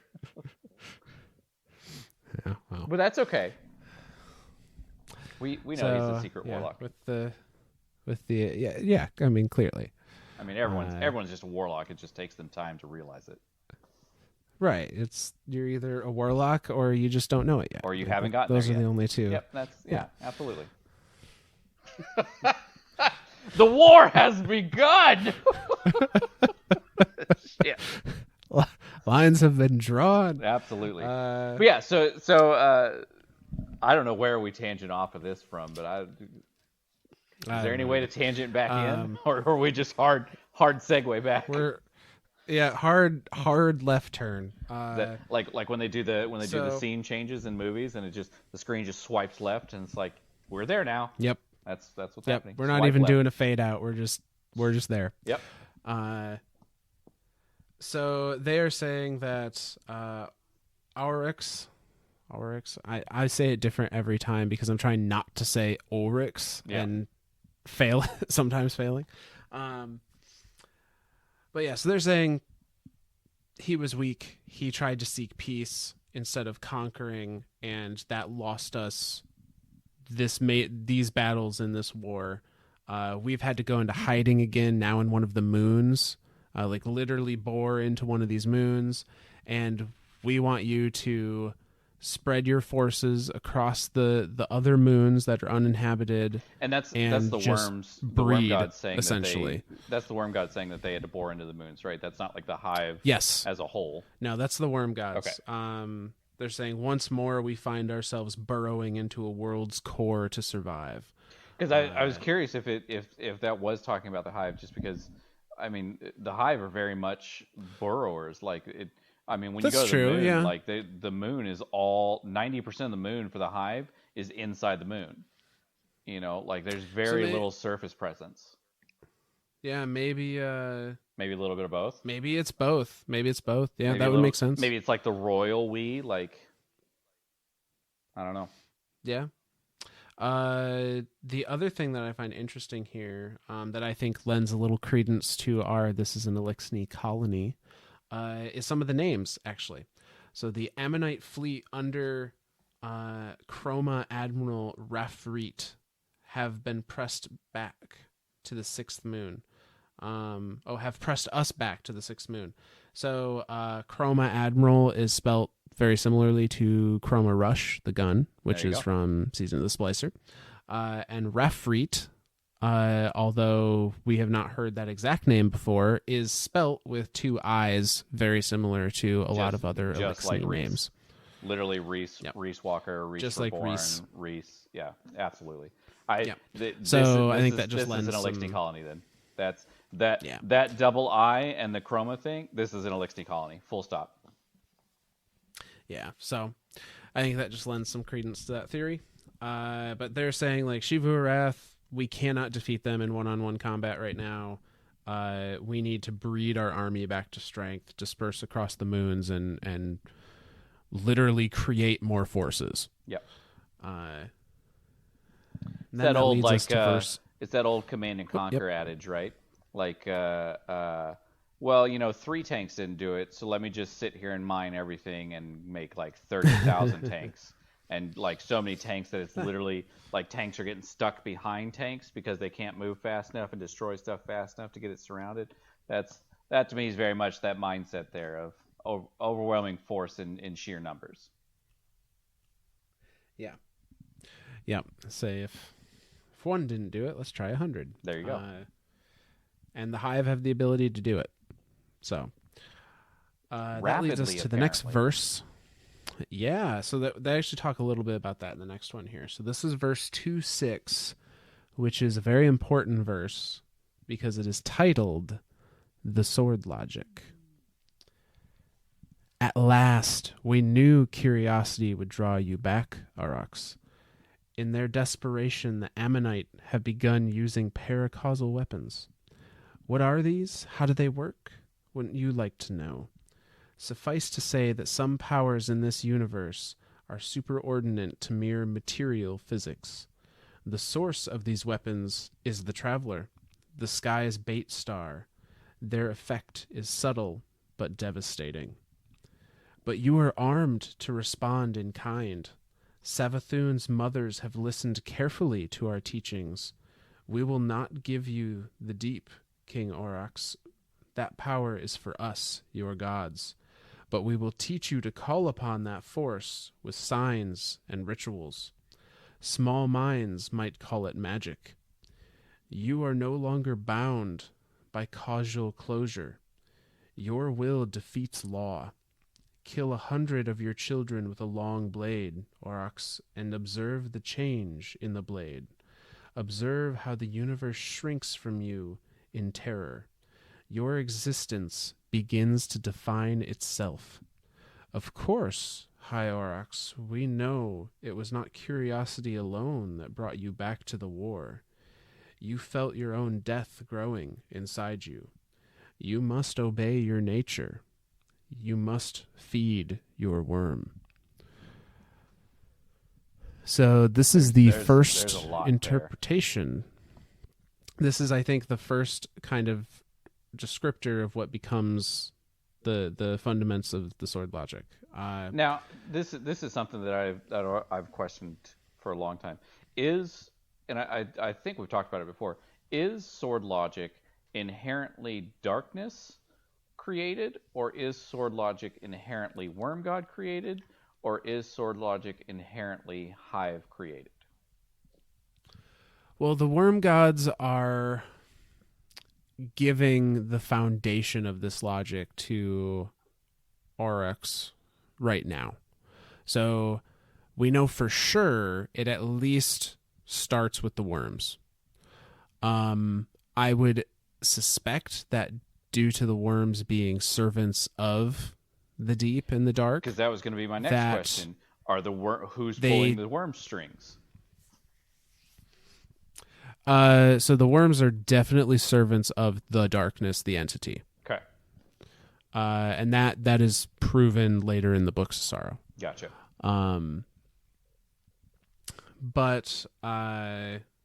So I think that they get their logic. Essentially, they're just passing down the what they believe and understand to be the fundamental truth is, what they're now telling. So Oryx. Okay, so now this brings up an interesting question, or an interesting series of thoughts. So if they are passing this down, but it comes down to them not fully understanding how this plane of existence or this universe works. And so is the sword logic just the worm's interpretation of what the deep is telling them?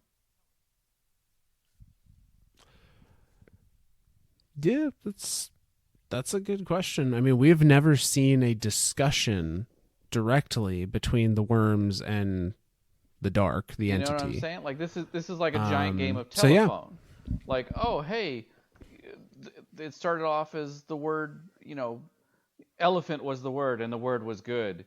And then by the time you get to the end of it, it's like penguin is the word, and the word was bad. Like that, you know what I mean? Like it's that game of telephone that like it starts as one thing and ends up as another. But it's not even like a mishearing of what the thing before you told you. It's a misunderstanding of what, because you don't have a basis. It's that same logic, right? Of I don't know how to fly because I don't know what the sky is.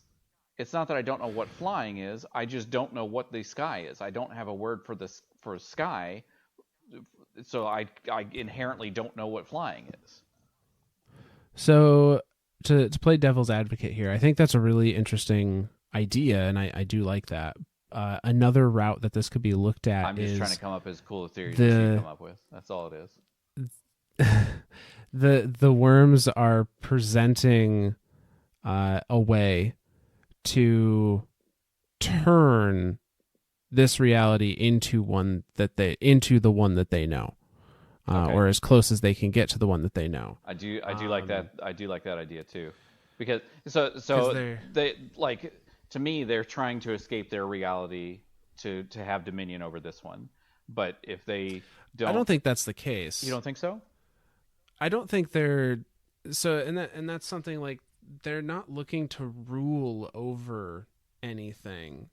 The darkness is not looking to rule over anything. It's not looking to be king of the universe. It's looking to complete the universe. And its version of completion is that one lone thing that is not ruling the universe. It is just the last thing in the universe. It is the strongest, bestest, greatest thing, because everything else has died, and that is the lone survivor. So that makes more sense then. Okay, see, this is what I'm saying. Like, I'm trying to come up with as cool a series as you're coming up with, but yours are just, you have such a greater understanding of all the topics we cover that I'm just sometimes I'm just along for the ride. But and the reason I say maybe they're trying to convert it or show how to exert power over this universe in ways that they understand, as worked in their previous space, the deep, because they're telling Oryx here,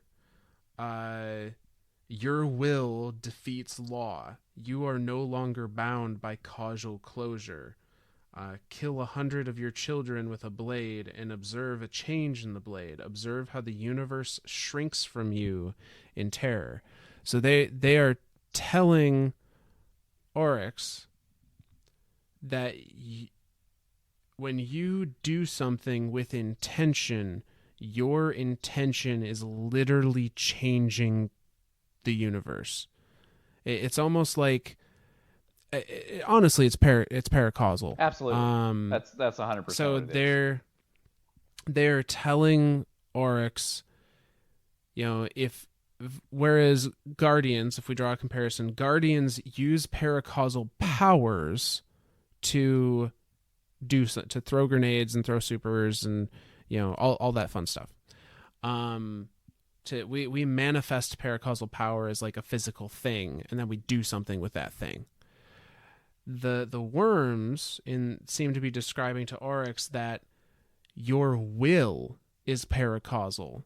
Your belief in doing something and then the act of doing it is paracausal, to the point where your will to do something is affecting the universe.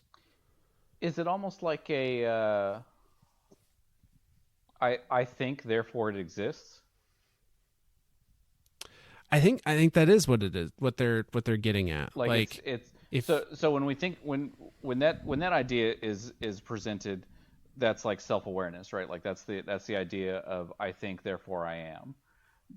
But in this sense, it's very much it's more than just I think it, I will it. Right? Like and it's external. Yeah. It's I think it, therefore it exists. Yeah. Or it comes to pass. Now the rub, the little caveat here that they slip in, is that we will not give you the deep. That power is for us, your gods, but we will teach you how to call upon that force with signs and rituals. So at this point, which is honestly just kind of rude. They're saying, I know, right? But no, this point, look at the shiny. Look at the shiny. You can't have it, but we'll teach you how to play with it. Yeah. But at this point, they're saying, like, you can't do any of this directly. You can want something and perform a ritual to us, and we'll show you those rituals to like tap into our power, and then our power is what's actually going to accomplish this thing that you want. Which is but by nature that's just leading more to they are not from this universe. Yeah.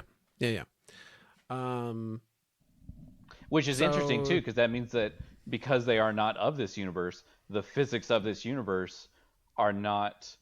I mean, that absolutely makes the worms themselves paracausal. Oh yeah, I mean, if we compare them to, we have already drawn a lot of comparisons between them and the Ahamkara, and the Ahamkara are paracausal. Absolutely. So, yeah, I think the worms are definitely. But I think it is because they are not of this plane of existence or this universe, that whatever universe or plane of existence they are from is like I'm curious if it would be the same way, right? Like if we stepped into that realm of existence, would we even know what we're doing? Like we'd be describing self, but they wouldn't have a word for self or even an understanding of what self is. Would us describing self to them even mean anything to anyone on the other side? I think we'll have that question answered if and when we ever see Callus again. Oh. Because he's done exactly that. That's literally what he did. By all accounts, he got to the deep and is there presently.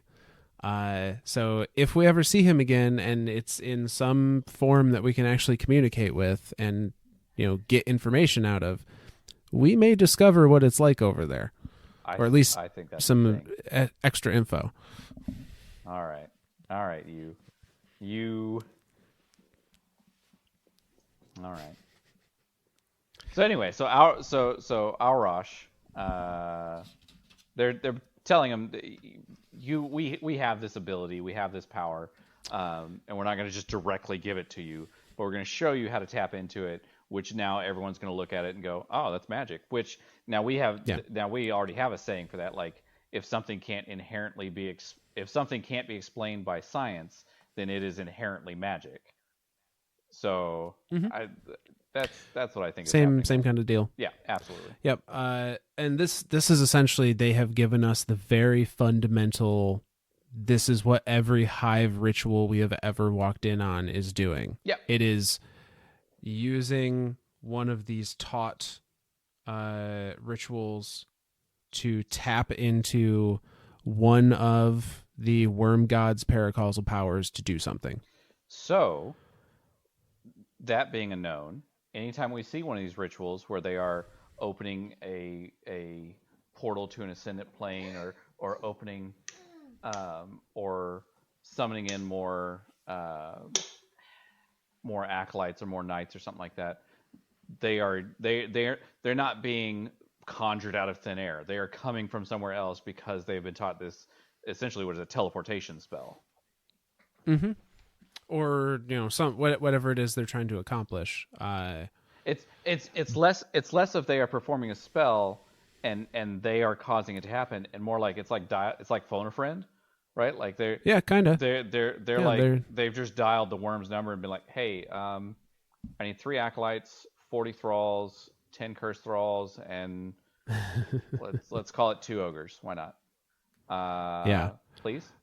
And then the worm god's like, all right, I tell you what, you can have 10 acolytes. We'll give you 1 ogre, but if you lose that ogre, I'm not giving you another one. Yeah, like you gotta wait. And we can't make cursed thrall anyway because those use ether, not Hive magic. So why are you calling us? We'll give you the thrall, but you got to do something with them. So yeah, sucks to suck. Sucks to suck. So I do think this is probably a good spot to end. I was going to say where are we at in the close to our 2 hour? Where are we at in the verse? So our next we just read verse 2:6. So we have 2:7, 2:8, and 2:9, and then we're on to verse 3. Interesting. We're covering the first half of these verses pretty fast. It's the last half of these main verses that we're getting into some deep shit. And again, 7, 8, and 9 are probably going to be long ones because they are dense. Okay, so then that the 7, 8, and 9 is probably going to be next episode. Then that's Jesus. But I love how these books are written. Then so like it's almost like you have this like build up, right? Like as these verse starts, like verse 1, verse 2, verse 3, it's this very basic theories and concepts and stuff. And then as it gets towards the end of the verse, it starts getting deeper and deeper and deeper and deeper until finally when you're at like the last 3 where it's like this like boom, here's your information, here's everything. This is it. Like it that's God, such good writing. Such fantastic writing. Yeah, no, you are learning along with the characters in the lore book. Oh, there cool. you go. So there's one last thing I wanted to mention. I'm trying to remember what it was now because we've veered off that topic here. I blame me. I blame me too. I don't know. I'm sure it'll come to me later. You'll remember it next episode. That's a lie. Okay. Yeah, well, cool. Then we'll start closing things out then. Let's see here. As always, I like to end these with thank yous, and so we'll thank the few people that have actually stuck around the entire recording, even though one of them has decided that he doesn't want to answer us when we make fun of him for using hunters and being a secret warlock. So thank you. That's you. There he is. That's a Tia Italiano.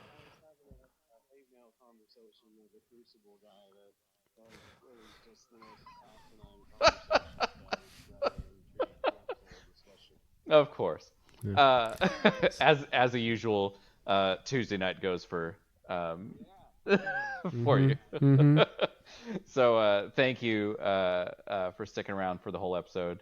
Obviously, thank you to Alpha for giving us an introduction there and hanging out for the first half. I know he goes to bed kind of early, so we push it kind of late, and it's no fault on him, but I know he picks us up on our cast here on Podbean. Self plug, go. Thank you, self plugs. There you go. Not to be confused with other type of plugs. Don't Google those. Thank you to the Worm Gods for just being crazy. Like I genuinely believe these. Like I don't think it's like a full like, hey, that person's loony. I think it's like the Worm Gods don't understand this realm, so to us we are perceiving it as being crazy. Like I like to think of it that way too.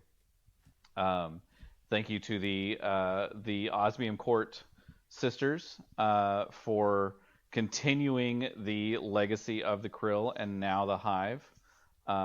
Because without you, the Krill would I feel like the Krill would be dead. Like, I mean, or they at least wouldn't be screwing with us in our solar system. Thank you to the Elixni for keeping horrible records of your colonies that clearly existed and clearly fought against the Hive, and you just so happen not to tell us or mention it to us. Whatever, it's fine. Let's see. Thank you, Callus, for being completely nuts. Because if we ever see you again, you will have gone insane. You will have, like, I think of it that way. Like, you know, like it's a very similar thing of like this is gonna be kind of like that weird existential, not existential. I just like the word existential. Sometimes I don't even know what it means, and sometimes I use it in sentences that I don't know what it means, just because I like the word existential. Which now Tia Italiano is going to correct me and tell me exactly what existential means. But I think of it as like there's a very Christian belief that if you were to hear the voice of God, your head would explode, like your heart would explode inside your chest from the joyousness of it. Like you as a human cannot comprehend the voice of God, which is why there is a Metatron. I think the same thing would happen. I think Callus is experiencing that right now. Like, he cannot interpret the darkness because it is in a different plane of existence. So his brain and heart is possibly exploding inside of his chest, and now he's trying to rebuild himself. I don't know. That's my theory. so there's that one.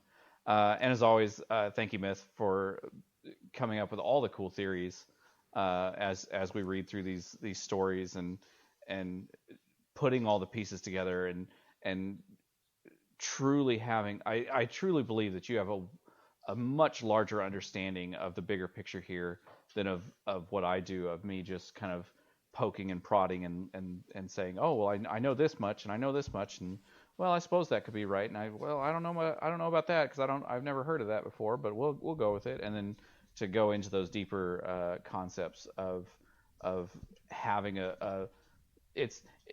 I again I always try to come at this with a very scientific train of thought, right? Like ask the question why and build it out from there, right?